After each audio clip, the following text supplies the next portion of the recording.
Okay, well, good morning, everybody. Before we get started, let's go around with some introductions. I'll start here with Mike Hill.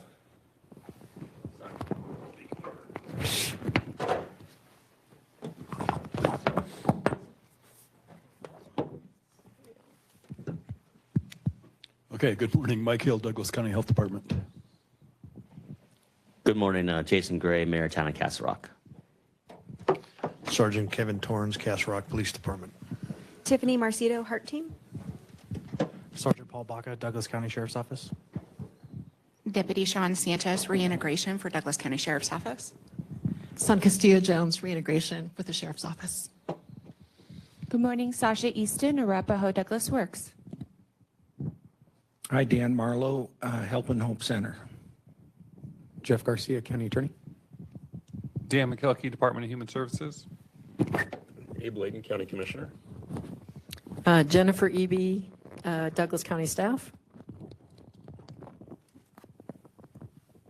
Laura Hefta, Town of Parker Council Member. Great. Well, today is a very special day. It really is a focus on our trusted friends and colleagues throughout the county, our municipalities. We're very thankful to have several elected officials here. Let me double check. And are there any folks online that would like to introduce themselves? Kirk Wilson with Lone Trees online. Hi, Chief. Troy, do we have anybody else online? We have 9 attendees. The only other person that's a panelist is Kristen Reed. Okay, great. Hi, Kristen. Good morning. Good morning. Well, we had a lot of good news this last month, and I think a lot of the press thought it was hyperbole. We actually announced that we functionally ended homelessness in Douglas County, zero panhandling, zero panhandling. What else? 50% decline. 50% decline in sheltered homeless, only 6 unsheltered homeless. And, you know, it's really an exciting time because obviously it's the great work of this organization that has led to that, specifically the Heart Team and obviously the Handouts Don't Help campaign. Part of what we're trying to focus on as we have increased the number of Heart Teams from 3 to 5 is to truly get as close to that 0 number as possible, beginning with the end in mind. We're always looking as that end goal for us as an organization. We're incredibly close. Yeah, 0 panhandling as well, 0 encampments, which is really exciting. But of course, with the 6 unsheltered homeless, Jen has done a great job of negotiating with the Aurora Navigation Campus to secure 5 beds at that navigation campus. Of course, we also have the Goals facility ready and online, I believe, for us now. Just about, right, Dan? Isn't it? Yeah, just about. I think we're in a matter of days. So we do have some sheltering opportunities that will hopefully serve those unsheltered homeless. But we are still looking at the sheltered homeless and specifically individuals that are in vehicles. And we know that Parker has done a phenomenal job of really improving that number. Castle Rock has done a great job. I think a 50%, like we said, a reduction in those counts. But what we're really trying to do is ensure that we have cooperation with our local businesses. They have those trespass letters on file, and we can make sure that those parking in vehicles and staying in vehicles overnight perhaps find an alternative other than the Planet Fitness or the Walmart or the King Soopers. So with that, we'll move on to our PIT summer count update from Rand Clark. Rand?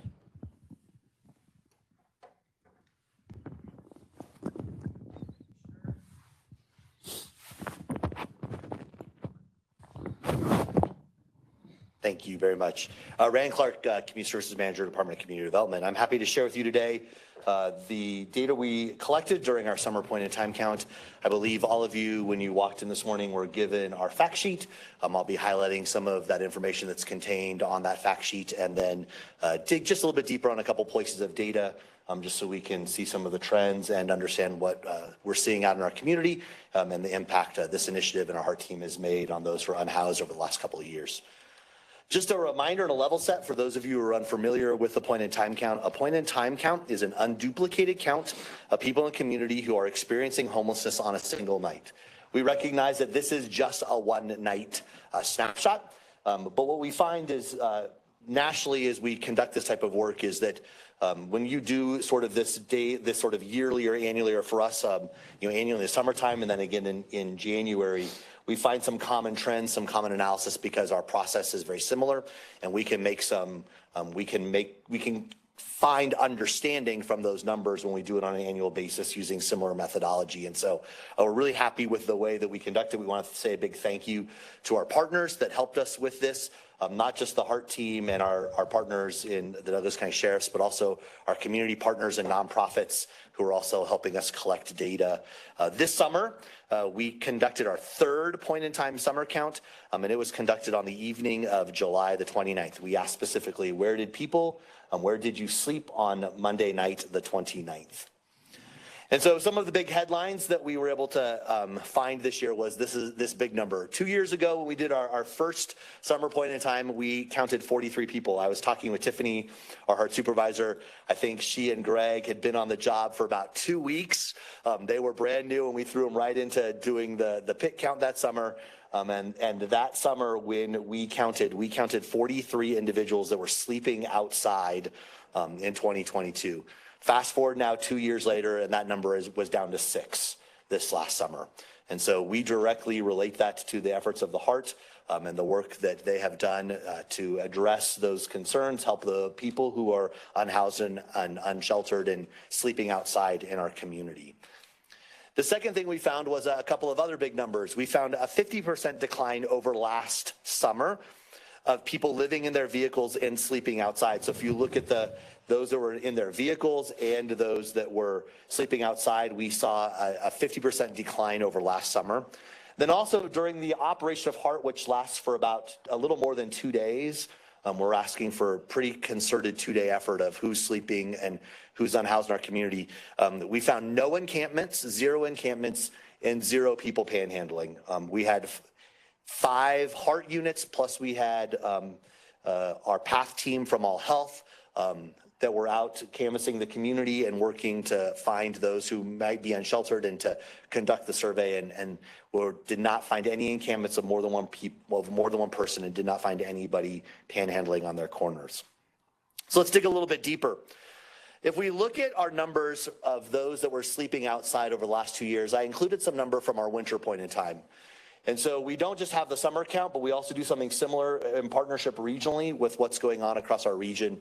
And what we've seen is even in the wintertime, we've seen this decline in those that are sleeping outside. That first summer, we had 43, an immediate impact of the HEART of just a couple of units going that first year, took that number down to 25. And then as we expanded towards the 5 units, we're able to even experience a greater decline with 11 in the summer of 23. That was last summer, 9 this last winter, and then 6 this last summer. And this is just a tremendous way to understand the impact that our co-responder teams are having in our community, and that immediate impact and the continued impact as we've scaled up. But I wanted to show that decline from season to season. I've also included some bigger numbers. This includes those who are sheltered over the last few years. 2024 is on top, so kind of work your way from the bottom to the top. In the summer 22, we had 33 people who were sheltered, and this last summer we had 42. We continue to see more and more people in our community accessing the shelter resources we have. That looks like things like hotel vouchers, our domestic violence crisis center for those that are fleeing domestic violence, those in our transitional housing units through DC Cares, some of our other programs.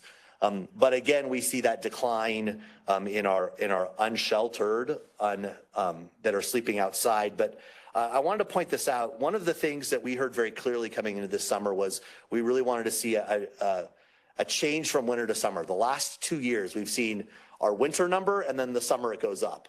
Then we come back down for the winter, and then we go back up in the summertime. And this summertime count, you'll see on this chart, it was the lowest of any of them. We actually, from the wintertime, went down in the summer for the first time in 3 years. And that, I think, is, again, a tremendous display of how our efforts are impacting our community.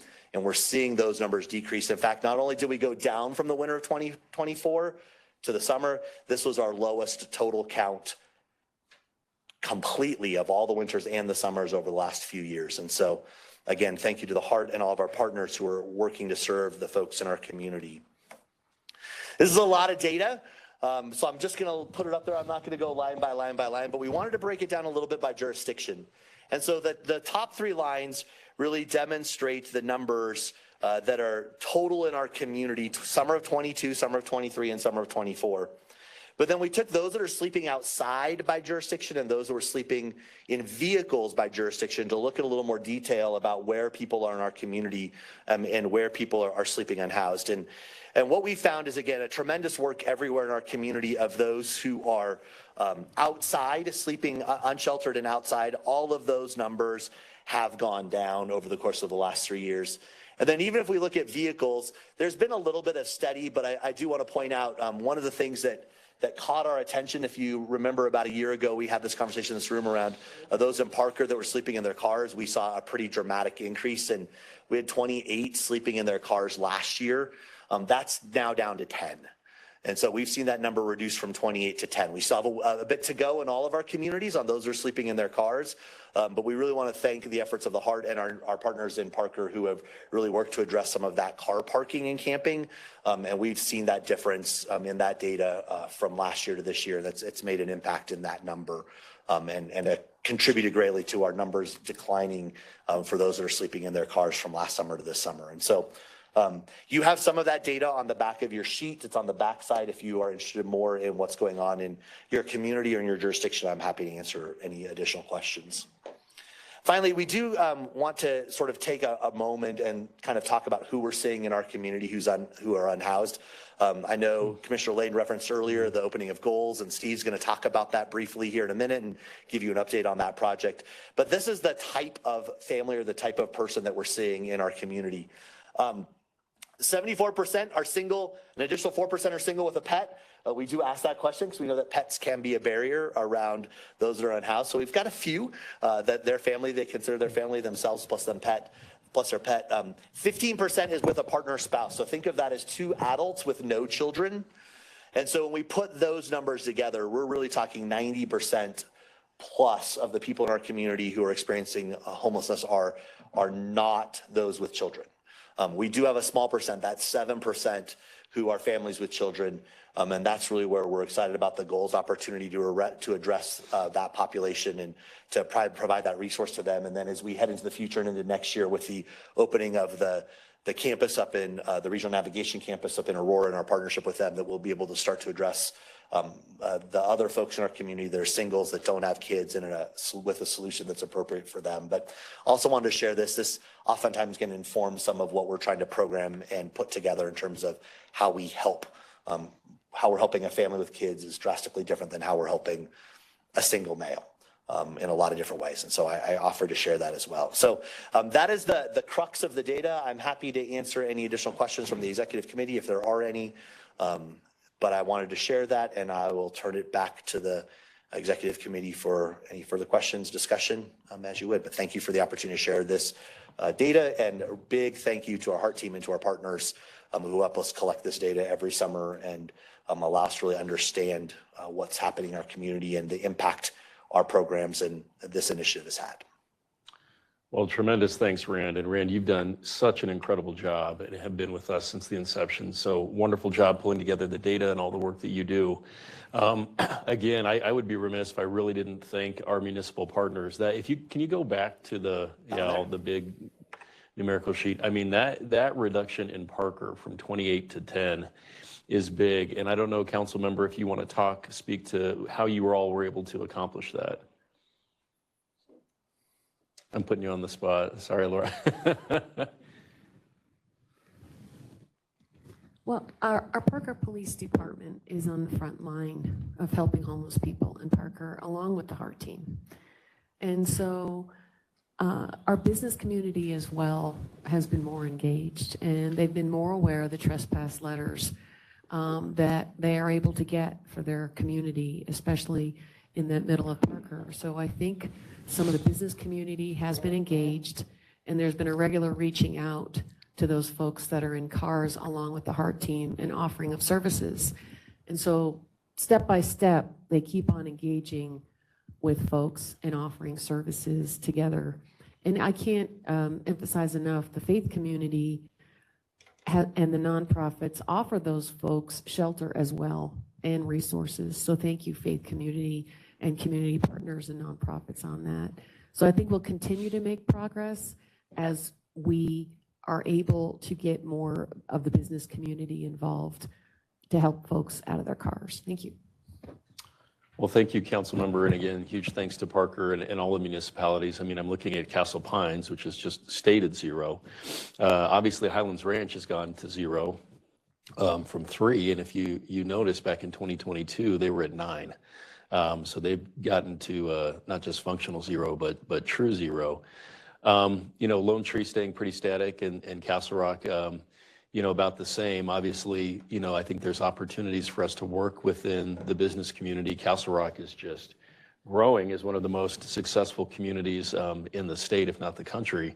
So I think part of that is really developing that relationship with the Heart team and working with the businesses. And I think what's cool about what the Heart team is doing is we're not waiting for the business community to come to us and say, how do we do this? I mean, Heart is going out, speaking to the managers of businesses. They've got the website, they've got the link, they talk about handouts don't help, they've got the signage, and really explaining and educating business owners how to address this on the front end, because they're busy and they're trying to manage inventory and employees and hours. And I'm looking at Jason, this is what he does every day in addition to running this town. So all the help that we can give to our business community, the better. Rand, I was going to ask you too, can you go to the housing item? I think you had yeah. So I think this is important to note that, because I was just at 10 County with all of the area county commissioners along the Front Range, and there are obviously very different approaches to how different counties and municipalities handle homelessness. For us, I want to reiterate that we are not just moving people along or telling them to beat it. I mean, Tiffany and her teams know each individual by name, and our numbers are so low. I think it starts with the dignity of asking them their name and building that relationship. And what I always say is really 100% of individuals that are seeking services and willing to receive them get services. And if they need shelter, we do provide those hotel vouchers. Part of the conversation was around, are we housing first, or are we something else? What is our perspective here? And I think we've often said, we understand trauma-informed care, social determinants of health, and how important it is to have housing, but we're more housing plus, meaning you don't get that hotel voucher unless you are also getting wraparound case management. And Tiffany, I don't know if you want to talk more about how you maybe handle case management in light of the housing. Yeah, thank you. We really utilize those hotel vouchers in dire situations. If, there's a mother who's pregnant that's on the street that can't get to a shelter for a couple days. So we try to help navigate each situation differently and provide that compassionate support. So if somebody needs something small that can help them lead up to something bigger, whether it's just an ID so they can get employment, so they can start getting a paycheck to get housing. So each situation is unique, each situation is different, but we do take the time to figure out what those barriers are to everybody's situation and go from there on what kind of case management, what kind of services that we can help navigate that individual to. So. Yeah. Tiffany, can I add one more thing or ask you to expand on one more thing? When people are provided the hotel vouchers or even access to a shelter, what does Heart do as far as case management and follow up with them? Yeah, so we make sure that we enroll them in our program. They're connected to HMIS, enroll them in coordinated entry so they have that opportunity for housing in the metro area for certain housing like project-based vouchers, rapid rehousing, transitional housing, whatever is available. But in the meantime, while we're waiting for them to get approved for housing, we look for alternate housing as well, because only 11% of individuals enrolled in coordinated entry can get housing solely based on that program. So we continue to search for permanent solutions for individuals. We enroll them in our database. We follow up with individuals, make sure that they're taking those steps to reach out to services like AD Works if we refer them to that, mental health treatment. food banks if they're in need of food, clothing. So we really monitor them by enrolling them in our program, doing warm handoffs to different agencies like shelter programs if they are seeking shelter but can't get to them that day. Yeah, and it's, I think we're a pretty direct and transparent group. I think it's tough to look at the Front Range map and know that hundreds of millions of dollars have been invested in addressing homelessness, only to see those numbers go up throughout the metro area. And I'm really pleased and honored that Sasha from 80 Works is here, because I think that is one specific example of a phenomenal partnership. That when HEART can connect somebody in need of services with a job, that is the best form of welfare. It creates that building block of self-reliance and sustainability. And not everybody can hold down a job, and that's difficult. But Sasha, I don't know if you wanted to speak to some of the ways in which people that are maybe battling through some challenges can get to that first place of employment.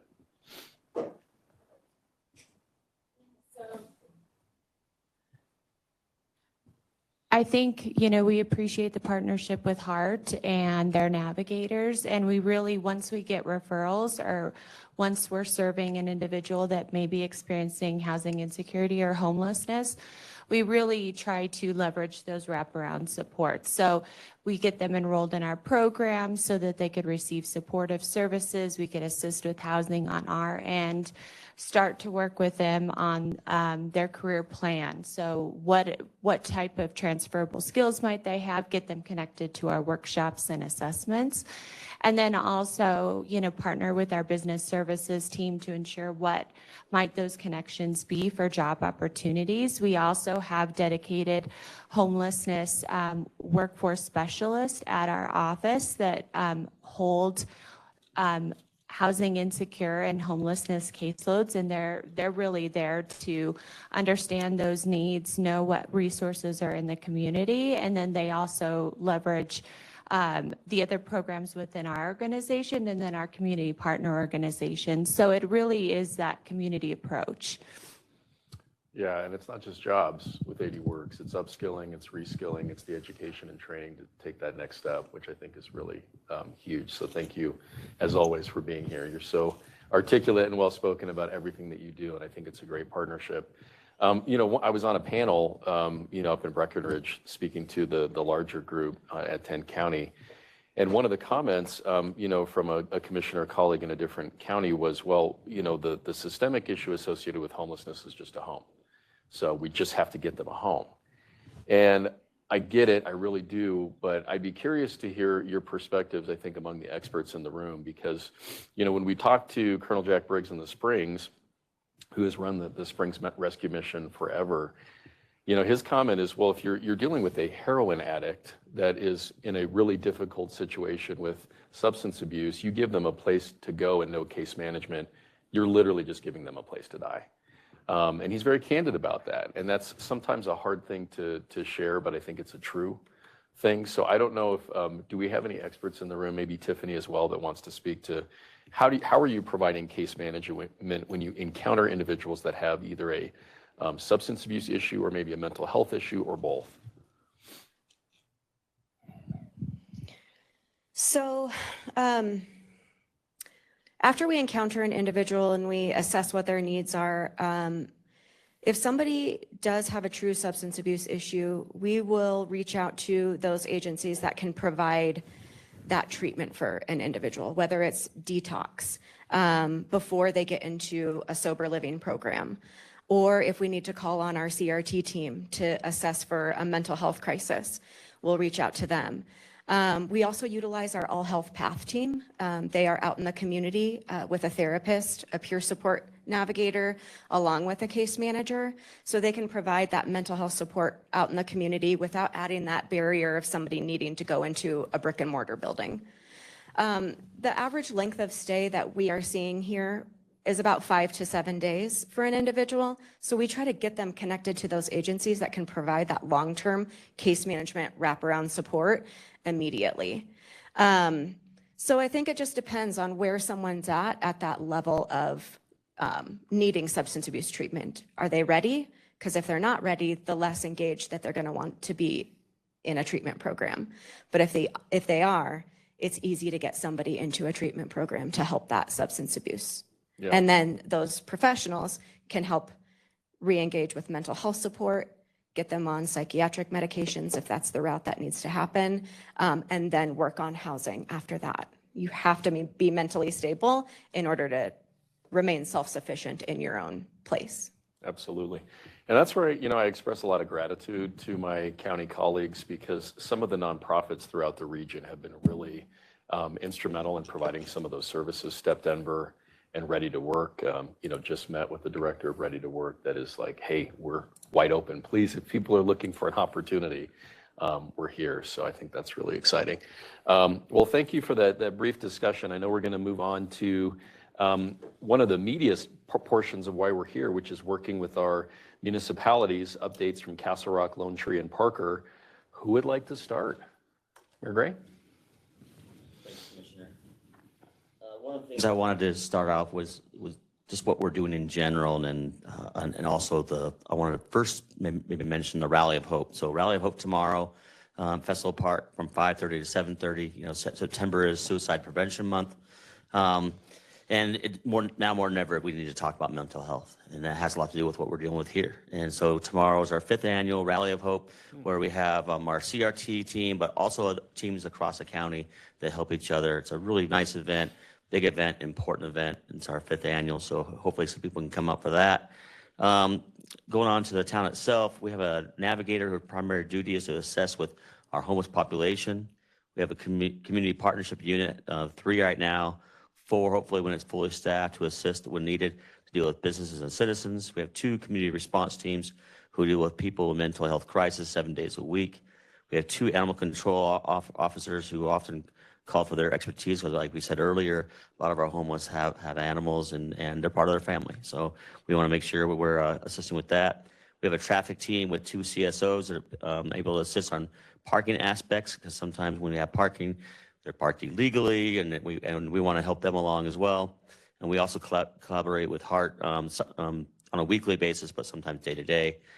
Transportation deputy from DCSO has been an incredible asset, and as a team, I think the entire police force works together with empathy and compassion and achieved great results. We have occasion to do warnings and summons, but we're all accountable for our actions. And then the police department, I think, does a great job, as long as everybody here, to have compassion with follow-up. I think that's important, is having a compassion and having follow-up as well. And then Sergeant Torrens is here with me. He can add some stuff, but he also has a positive outcome recently. Thank you, Mayor. This past week, working along with the HART team, we have an individual that we deal with on a regular basis. Getting to know them, getting to know their mental health issues, their substance abuse issues, really bids to building a relationship with them. We had one this past week that the HART team and Castle Rock Police Department has been working hard on. This guy actually got into a sober living facility, which then we transported him to the facility. So it's not just going out and meeting them, it's also getting them the help they need. And it was a great win for all of us when it comes to dealing with one of those 6 red people that was up on the screen. Yep. He's one of them. Oh, wow. So now we're at 5. Well, so it was an unbelievable work between HART, the regular police department, and the CRT teams as a working together towards a common goal. So it was wonderful. Well, huge congratulations to Castle. Mayor, did you have something else? I was just going to say, again, thanks for everybody. And I think that the big thing is we do it with compassion. These people who are homeless or contemplating homelessness or trying to get out of homelessness are people as well. And everyone in this room, I think, is so compassionate and so committed to trying to do a better job. This is going to ebb and flow. This is not going to be the end all be all, but I think the job that this town is doing and this community is doing, Douglas County is doing, especially the Douglas County Homeless Initiative is doing, is superior work in a lot of ways. So thank you. Well, thank you for that, Mayor. And I was just going to say, thank you to Castle Rock because, again, as truly one of the biggest communities in all of Douglas County, you've got your work cut out for you and you're dead center in the middle of that donut. So I think there's so much on your plate, but you all have done a great job. We always try to be very cautious and thoughtful about respecting the autonomy, and the work of each municipality. That's your role. That's not ours. But when the county can provide partnership dollars and resources, we are more than willing to do that. I think that's the reason we've gone from 3 teams to 5 is we are there and ready, whatever help you need. I think part of the secret sauce that all of us have discovered is that it's really difficult to just have an entirely social services oriented navigation team. And I think our sheriff often says, if you have a social worker out at night at 10 o'clock walking down an alleyway, that's a really dangerous situation for that individual, and not having law enforcement there makes it very difficult for them. You never know what you're going to encounter. The flip side is having a peer law enforcement response is not the right approach either, and we know that. Having somebody trained in behavioral health that has a master's degree that can partner, lead that discussion, work through the compassionate issues, avoid the criminal justice side to the extent that's possible, what a great savings for police department. I mean, you're saving DA's budgets and emergency rooms and law enforcement when you don't have to go through the entire process of ticketing and summons and warrants and things of that nature. So thank you for just being willing to partner with HEART. Let me ask you, so we're looking at 9 sheltered homeless in cars. How can we help Castle Rock, or what is your strategy in terms of maybe helping to reduce that number to functional 0? Yeah, I mean, that's been an ongoing issue as well. We've recently changed some of our parking laws in town, and the police are ongoing, trying to move people along and talk to them about how they can, go somewhere else, and not somewhere else in general, but get some help somewhere else, when they can get out of their cars. And that ebbs and flows as well. I mean, we'll have, several cars sometimes, and sometimes one or two, and there's different ways of looking at it. We have somebody recently who's living in a vehicle and has several dogs. And so, one of the ways of doing that is trying to figure out, okay, how are these dogs using the restroom, right? Where are they going? Are they a nuisance? And how maybe we bring our animal control on that and help them find somewhere for their animals and for themselves. So it's an ongoing issue for sure. I think that is something we also see a little more in the summer. Because people are a little more camping, car camping, that kind of thing as well. So it's ongoing. You want to add anything, Sergeant? No. Well, you guys are doing a great job.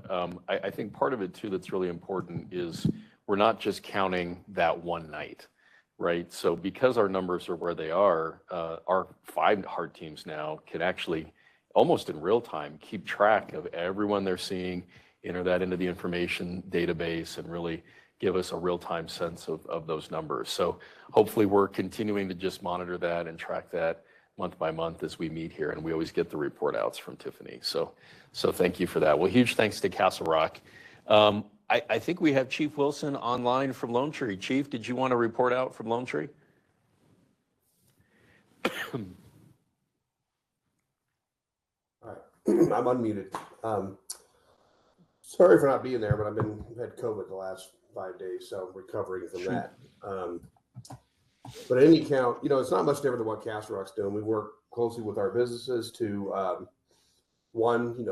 make sure that we enforce our code enforcement part of this whole thing so that we get camps cleaned up and folks moved along when they're not in places they're supposed to be. We work closely with RTD to coordinate what's going on the RTD line. Obviously, we have a lot of visitors that come in on that line. Some of those folks are transient. And so we try to hold them accountable for their behavior up on the RTD line and whatever occurs within the city. And speaking to this addiction issue, we obviously offer services to every person we come into contact with and coordinate with HEART to provide those services whenever they're willing. But outside of that, if they're not willing and they've committed crimes or are doing open drug use, then we make an arrest and we transport them to Douglas County Jail. And I know that obviously they are offered services when they are released, but For the most part, we've been pretty successful as far as just enforcing our ordinances and making sure folks aren't starting to build camps in the city.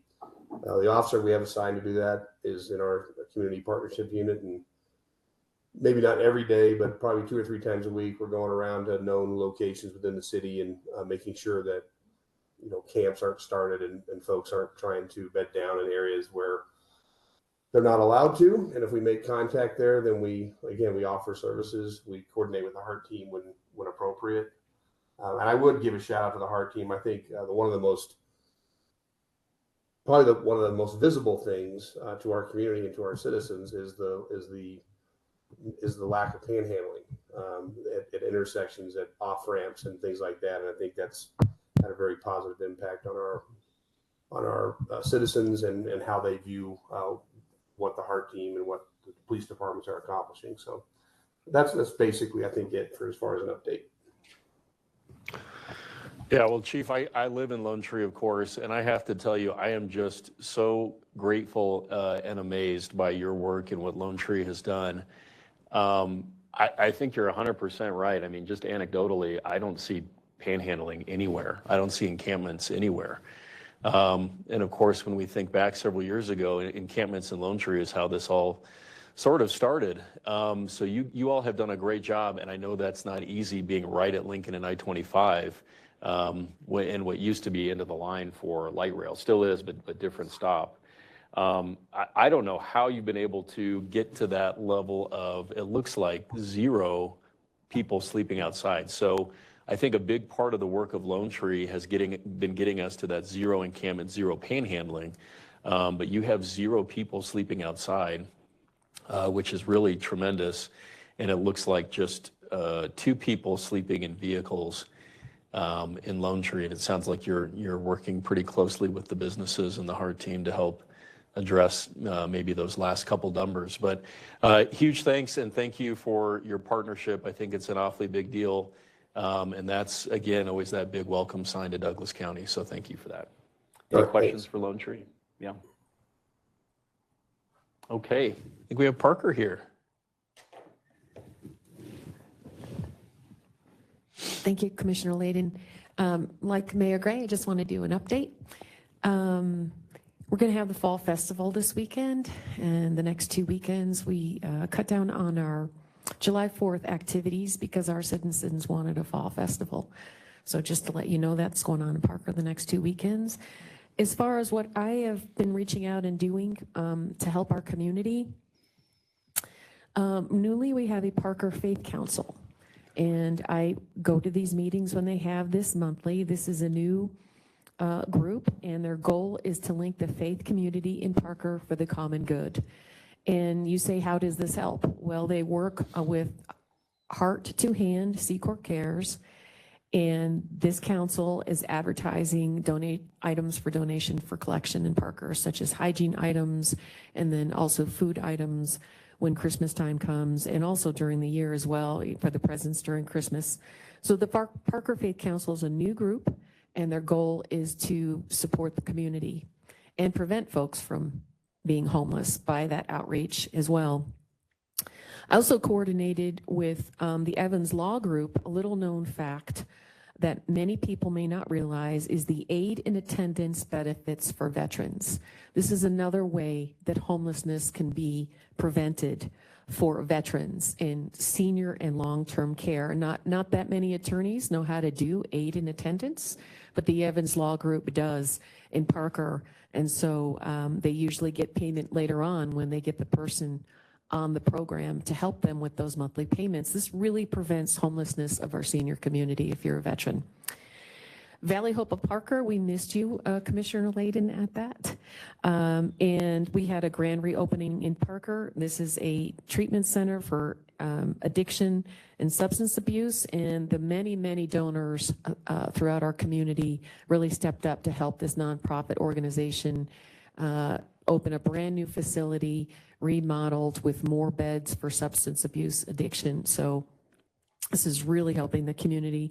And lastly, Jennifer is reaching out to the Downtown Business Alliance and trying to get our business community more advertisement of what they can do in Parker for the trespass letters and get that word out through our business community. We can get that word out for the car camping through the Parker Chamber of Commerce and the Downtown Business Alliance, and we're still working on that, and we'll continue to work on that. Thank you, Jennifer.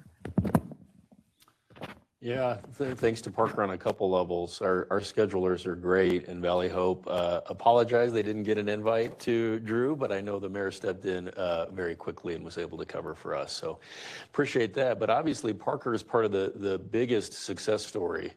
I mean, really going from 28 to 10 is huge when you think about the sleeping in vehicles by jurisdiction. And again, it's about the county respecting the autonomy of the municipalities, and each city and town has its own approach that we want to honor and always, respect. And it sounds like you have a lot of new programs, especially with the wonderful faith community that is really helping meet these needs. So when we look at that last 10, what do you think we can do? And I would be really remiss too if I didn't also thank our citizens, because it is the heart team, but it's also the Handouts Don't Help campaign. And I think our citizens have seen that and said, you know what? I'm going to stop rolling down my window. There's no need to do that. That's not safe to do that. And they're giving to the Community Foundation, which is really exciting. So, yeah. I think we do need to work a little bit harder with the business community to let them know that they can put the trespass signs out. They can have the heart signs on their property. It's sometimes hard to reach those business owners as they're in different states. And then again, I'm, new to this Parker Faith Council. It's a newly formed group. So I'm going to be attending and providing ideas to them as well on how to help the homeless or help folks from becoming homeless.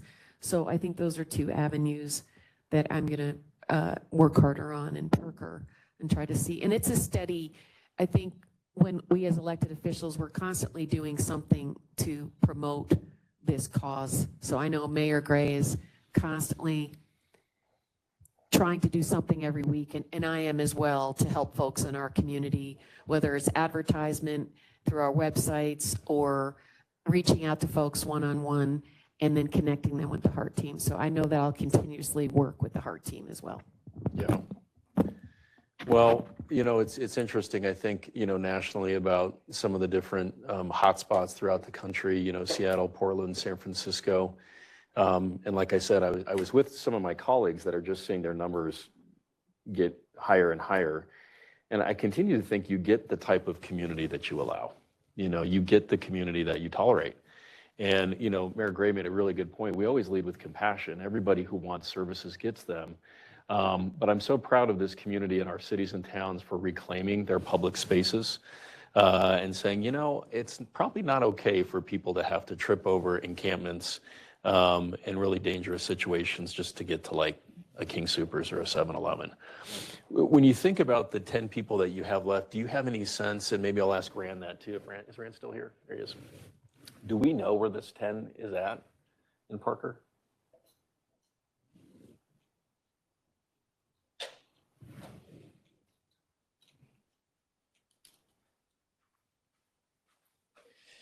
So I think there we go. So primarily, and I would say the Parker Road corridor, the main corridor through town, and some of the businesses there kind of spread out amongst the different business establishments. I think in general, that's what we saw those nights. Again, I know last summer, we saw that most of those 28 were in that one particular parking lot with some of the businesses there. And I know we worked specifically in that parking lot to help address some of those concerns. And that's where we saw the majority of our reductions, but kind of all up and down Parker Road from 470 down to about Stroh Ranch, kind of at some of those businesses, especially the establishments that are larger, open 24/7. We tend to kind of see them. Heart Team is aware of that. Tiffany can talk about maybe about how they've worked specifically to address some of those, how they were really instrumental alongside Parker PD and their community enforcement team to address some of that. And they might be able to suggest if that's still kind of the path, but that's where they targeted most of their effort. And that's still where we see some of the residual is primarily up and down that Parker Road corridor. So right through downtown. Tiffany. Yeah, we are working really closely with Parker's code enforcement team. They're looking at which businesses they have trespass letters on file for, and then reaching out to those landowners to figure out, let them know, here's what we're seeing in Parker. Do you want to fill out this trespass letter? What would you like it to say on it? And then their code enforcement team is letting our team know so we can be aware and whether or not if somebody is violating the law in a parking lot, contact Parker Police so they can issue a citation or ticket or violation of any sorts.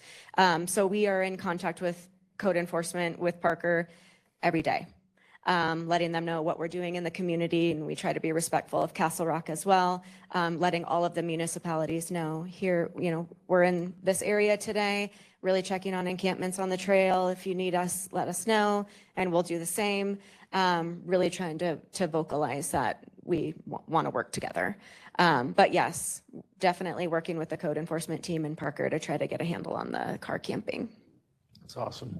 Is there anything, and we always like to ask, is there anything you need of us or you'd like to see from the county in terms of support from our HEART team or anything else that we're providing to help on that number? Well, no, I can't say enough great things about you, Commissioner Lading, for having this team, for leading this team, and the cooperation amongst all the partners. It's because of your leadership that you've brought this team together with the team to promote this in our community. So I don't know if anyone's given you any credit for this, and you definitely need that credit because your compassion and your kindness for bringing the group together and your leadership really shows. So thank you so much. But I think the team is doing a wonderful job.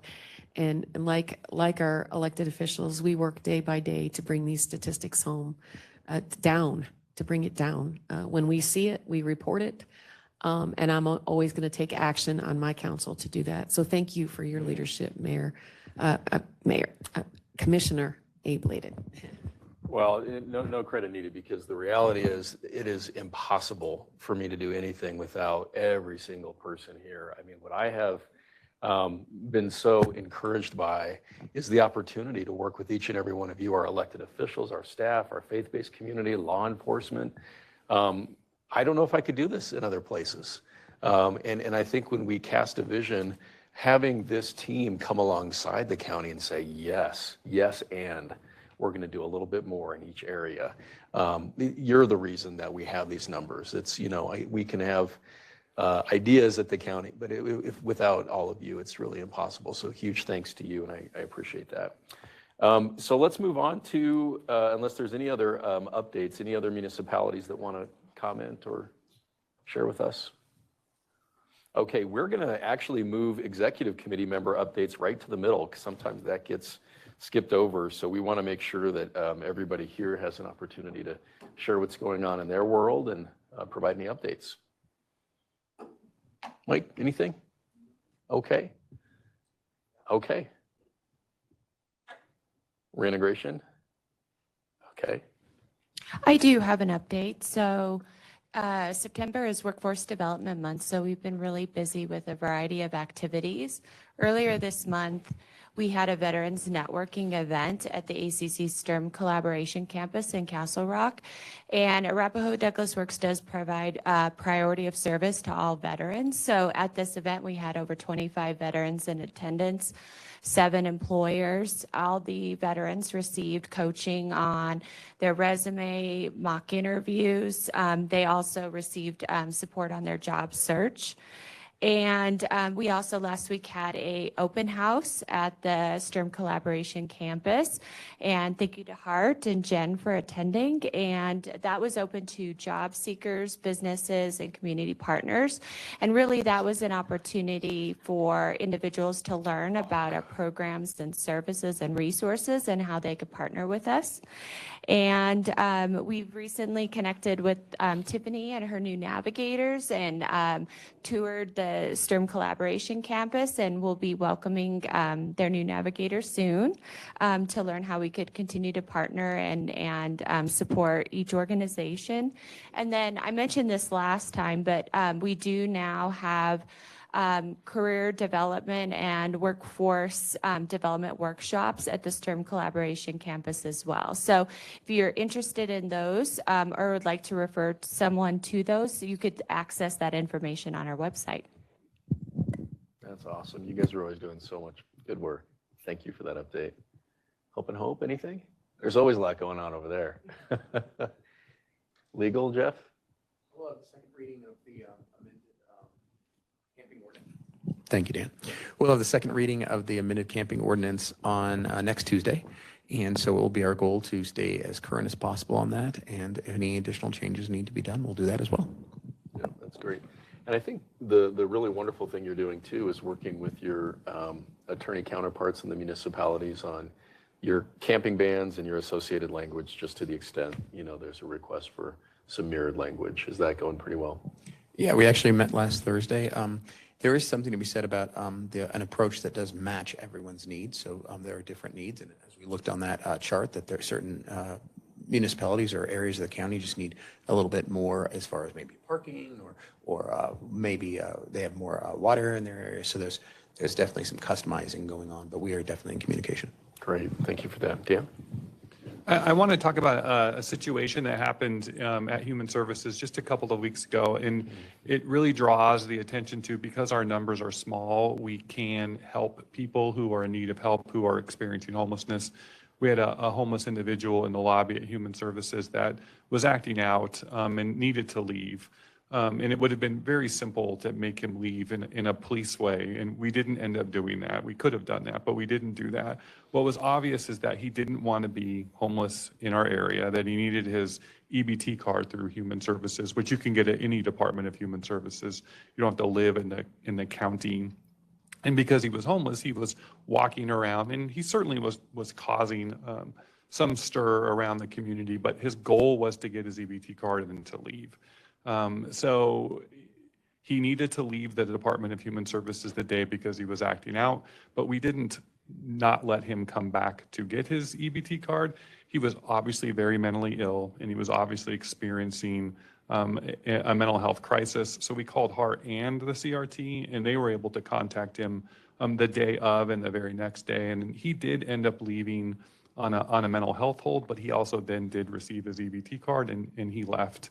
And he actually apologized for the incident that he caused at the department. But it was a good example of how the teams rallied, and it could have looked a lot different. And I think it would have in a different community, but because our numbers are small, this group over here rallied very quickly, and we got him the help that he needed, and we got him to go where he wanted to go. He didn't want to be in Castle Rock. He wanted to be in Pueblo. And so we helped him get there. That's a great story. I appreciate those human stories anytime we can get those.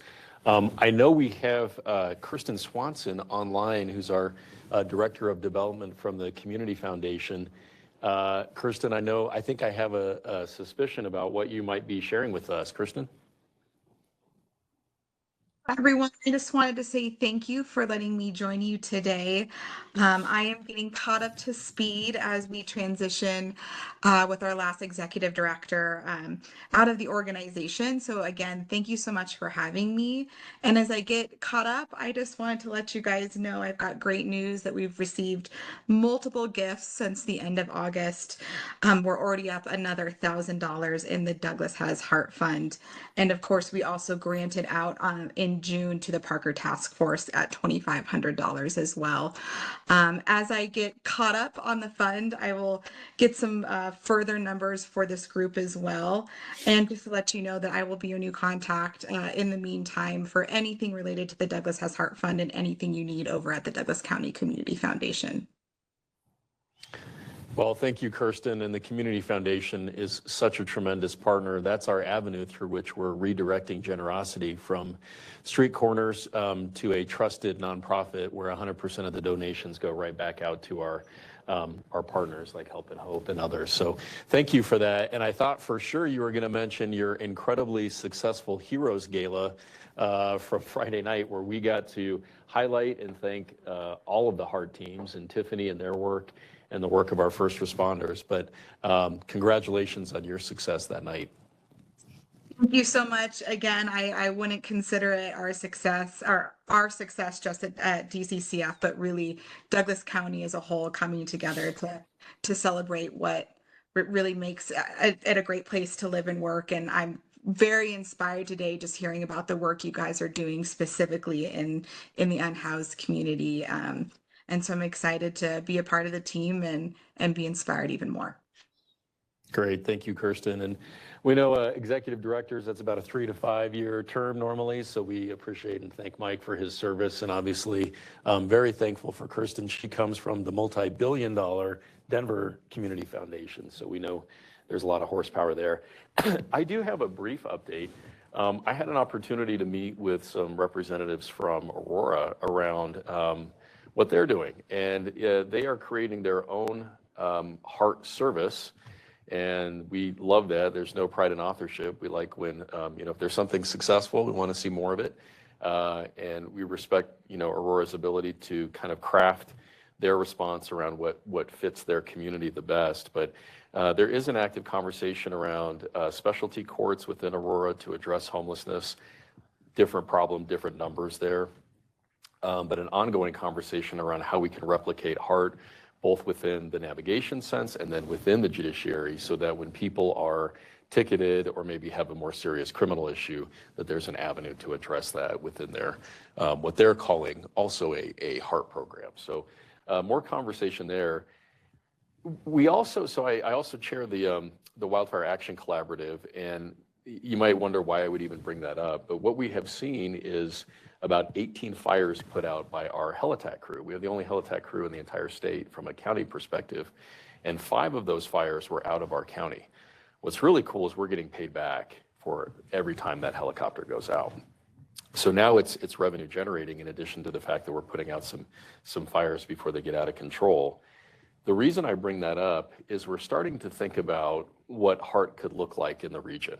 And no doubt we have availed ourselves of the partnership with the nonprofits throughout the community, Denver and otherwise, Arapahoe County, great nonprofits that we're working with. Our Aurora Navigation Campus that's Arapahoe County. Goals is Arapahoe County. So one of the challenges in Arapahoe is a very limited budget, and I've been in conversation with our commissioner colleagues in Arapahoe, Jefferson, and throughout the metro area. And it's a lot of thanks and a lot of conversation around how can we partner.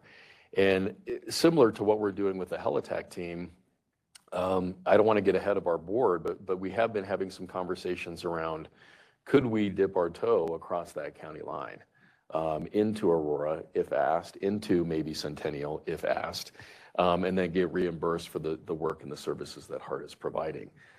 We're working with their nonprofits. Could we perhaps do a little bit more right at that county line to partner? So nothing official yet, but I think we're in talks. And, we'd like to invite their, our elected counterparts into that conversation. So just to kind of give you a heads up and share that with you, and certainly would welcome any input that you all have on that. Additional executive committee member updates? Anybody? Okay.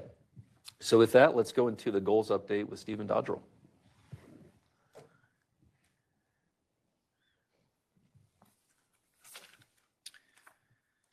All right, good morning, everyone. I'm Stephen Dodrell with the Community Development Department, here to provide an update on the Goals Program. So the Goals Program helps stabilize families experiencing homelessness, empowering them to overcome poverty and homelessness by focusing on services and opportunities that address the needs of all family members using a 2-gen approach. Goals provides families with a private room while they develop long-term goals for stability alongside supportive staff and case management. Families are provided a safe space for 4 to 9 months with 1 year of follow-up support that includes ongoing connections to their case managers. So to talk about the process, before we do, I would like to thank a lot of the partners that have contributed to developing this process and can have collaborated to implement it. We have Hope Center here, AD Works, the HART team, of course, Family Tree, I believe, online, Reintegration, the Care Compact, Douglas County Schools, all have been a part of developing this process, and we're really excited to collaborate with them in implementing it. Sorry if I missed everyone. We do have a lot of great partners working on this, so So the first step to get families into goals involves the identification of families experiencing homelessness by a variety of community partners providing direct services. Community partners will then convene weekly to discuss all families and individuals identified as homeless in our community. During these meetings, we will review the needs of each family identified and work through a collaborative service matching process to match residents with the most appropriate programs available, including goals. This ensures that families are directed to the resources that best suit their circumstances. When a resident is identified as a potential match for the goals program, they are presented with the details of the program to make sure that they understand the services offered, the commitments required, and how the program can support their journey towards stability. Following this, the eligibility of the family for the goals program is confirmed, which we'll look at on the following slide.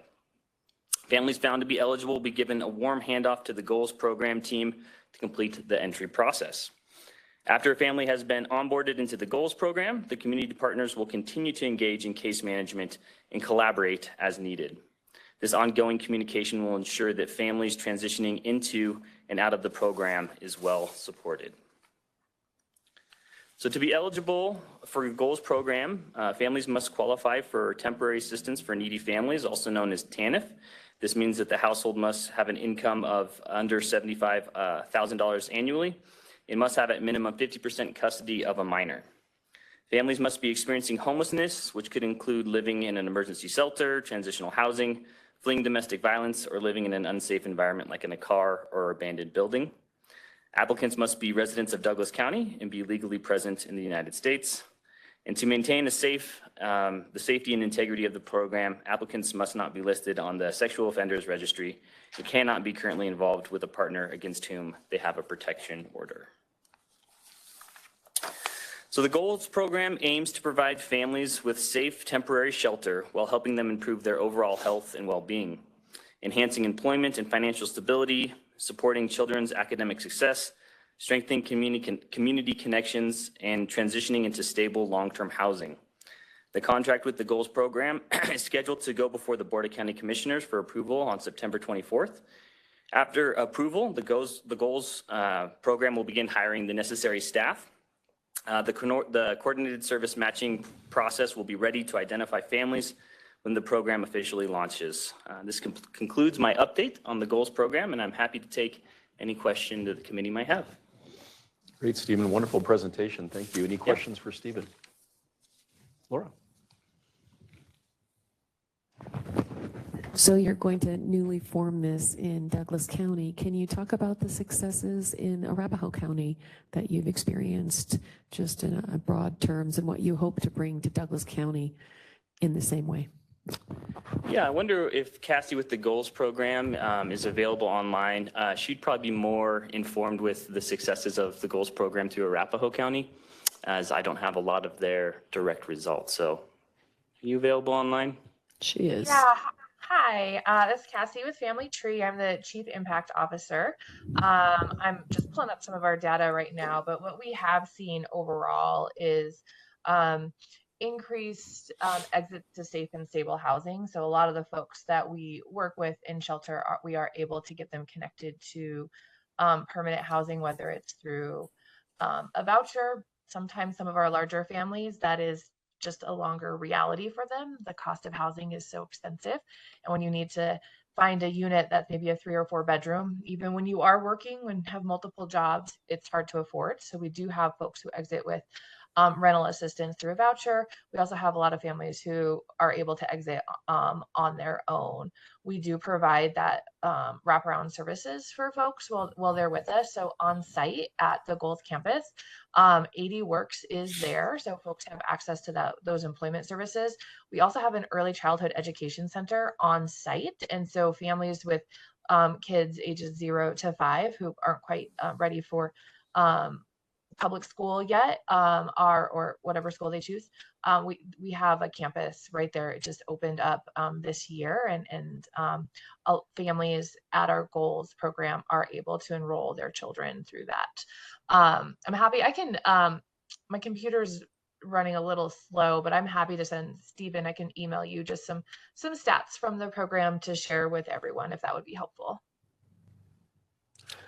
Cassie, thank you so much. And I really want to give a ton of credit to Dan McKelkey for introducing us all to goals several years ago. I know that obviously Dan's very active in the space. His counterpart, Cheryl Turnus in Arapahoe, is just wonderful.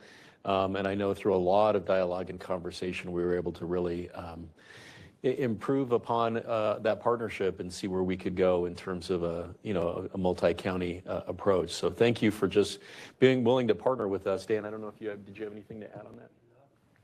Okay. Well, Cassie, thank you. Stephen, thank you for that. Oh, sorry, I did Any have other one Yep. quick update on that. So sorry. We will not be offering the 1 year of case management after folks exit the program. We weren't able to make that work through this contract, but I also will say that we're evaluating that across the program in general. We have not found that a lot of folks have taken us up on that resource, and that once folks leave, they really do have a lot of the tools necessary to be able to sustain that housing. So that's just a little update on that presentation that you all saw that will not be offered for folks coming out of goals. Okay, well, that's a good update for us. I know that hopefully we have the resources to provide ongoing case management for folks that may still fall through the cracks. Yeah, if folks still need additional support, we could definitely utilize the DC Cares program to provide additional support. That's kind of following cares. the program. Yeah. Great. Okay. Any other questions for goals?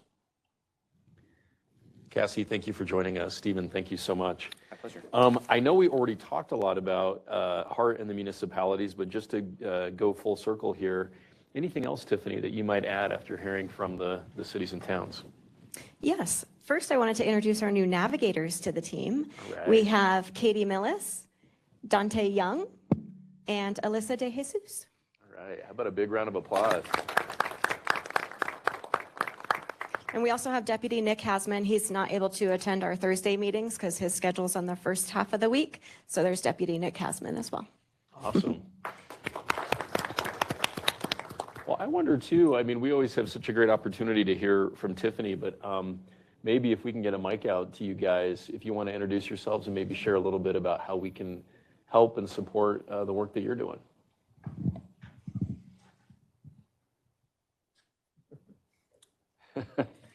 Welcome. We put you on the spot in Douglas County. Sorry. Second day.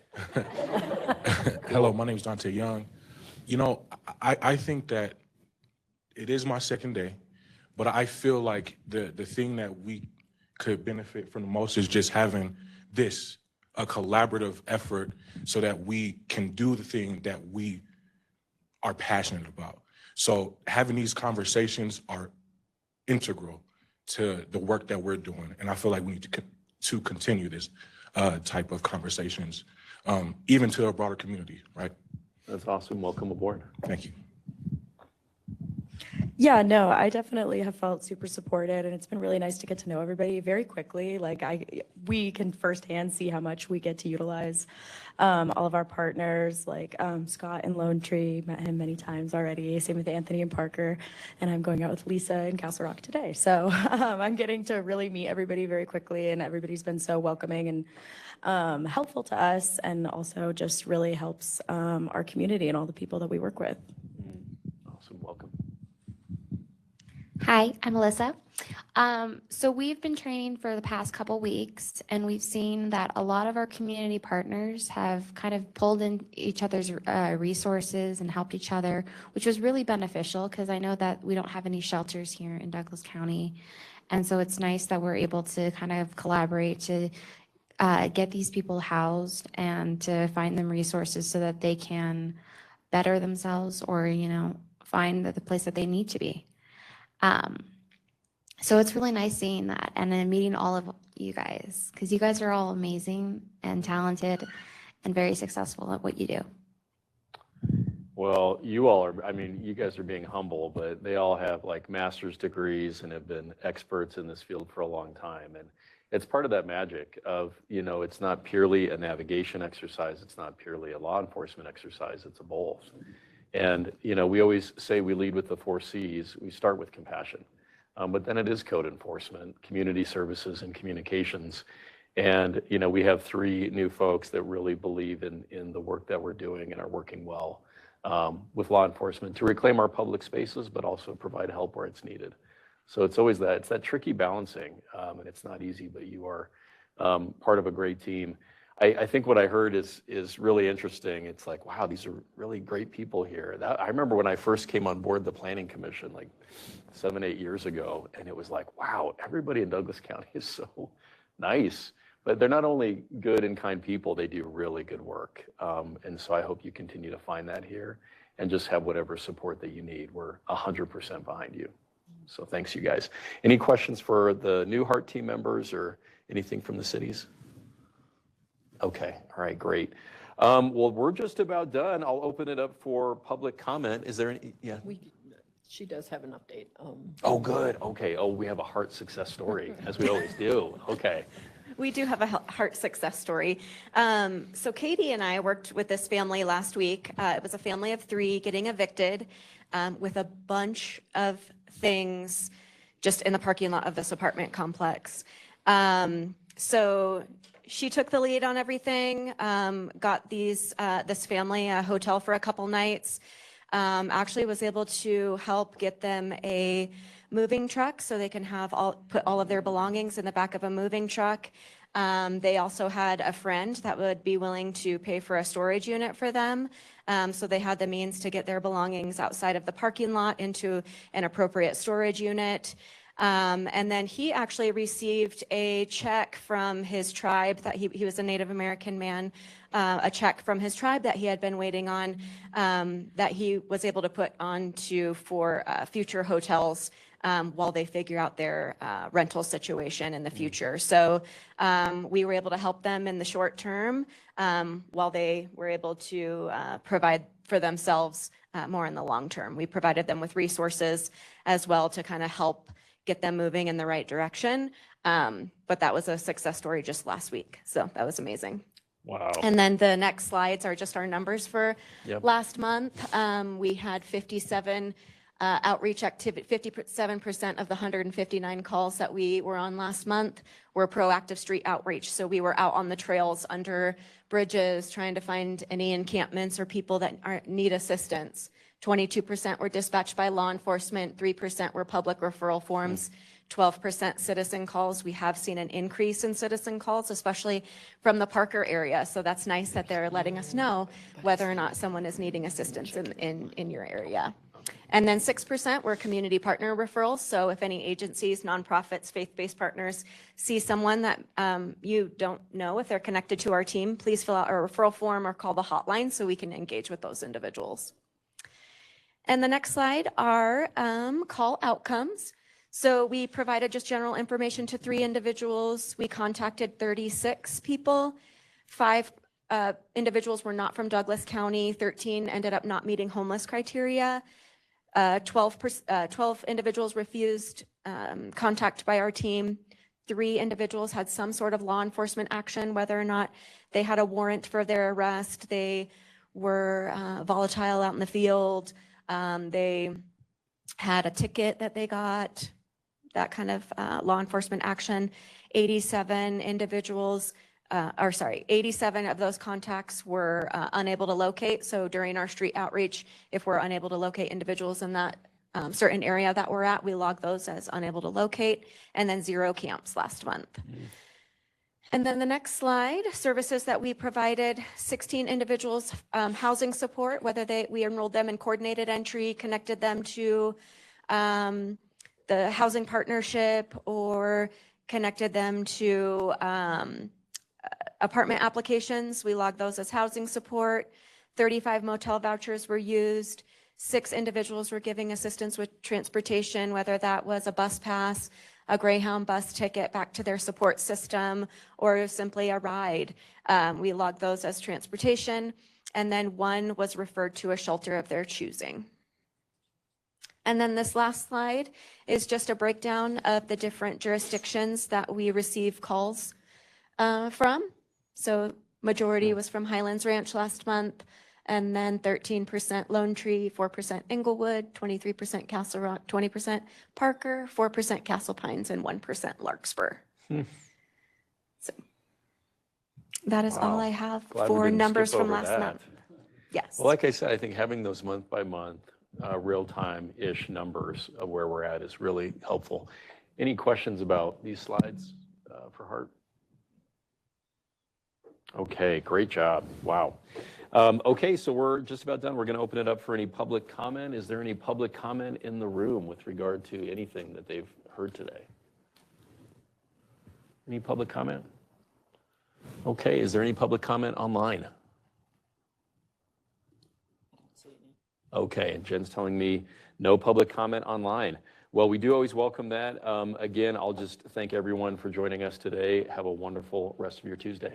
Thanks, everybody.